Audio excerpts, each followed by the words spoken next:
So we're going to Aishalton today. This is funny for a number of reasons, but we are going to Aishalton today. We're waiting to cross the river again. We're crossing the river with our bike. See, the river is really, really high because it has been raining. I have this theory about why being on the water is so peaceful and calming. Let me know if you want to hear it. The water level in the river was high and the place was wet and slippery, so it was difficult getting the bikes over, but we did it. After crossing the river, it was time to hit the trail again.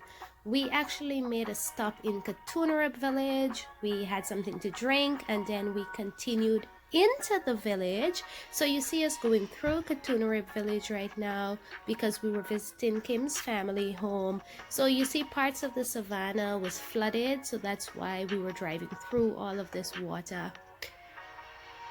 So we got to Kimmy's home and nobody was home. So we didn't get to see anyone then, but we got to see the animals. Let me know if you can identify any of these animals that you're seeing. Time to hit the trail again. It was a long ride to Aishalton, so I am going to share with you some of my favorite parts of the road to Aishalton.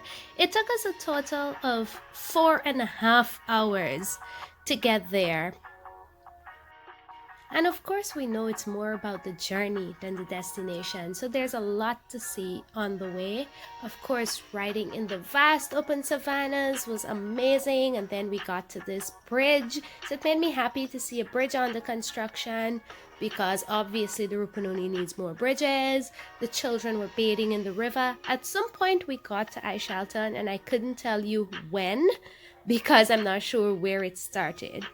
But we are currently viewing Aishalton Village.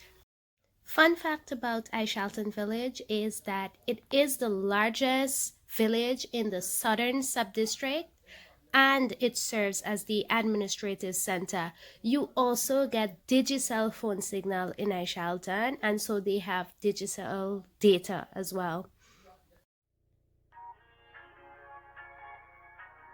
We had to make our official stop at the village office in order to sign in, let the Tusha know we're here and for the purpose of our visit and that sort of thing.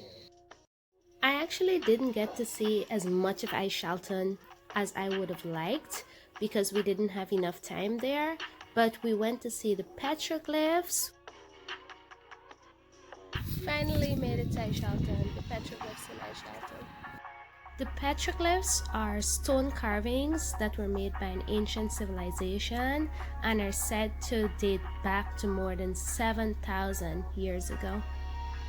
We're about to go on a little hike up the Makatao mountain. I really enjoyed this hike. We were going through a lot of stones and mostly uphill.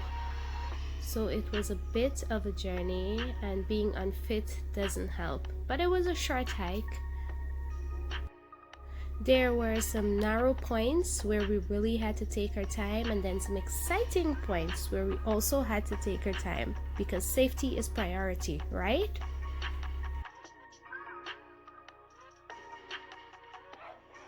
And I made it to the top of Makatao mountain.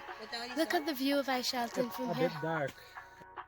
The good thing is, after all the hard work, you get to enjoy the fruit of your labor, and this view is it.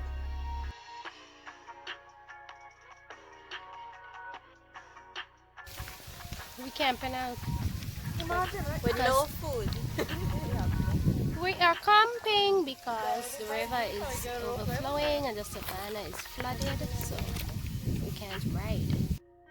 So this is how quickly things change in the savannah. The previous day, we rode through this exact point.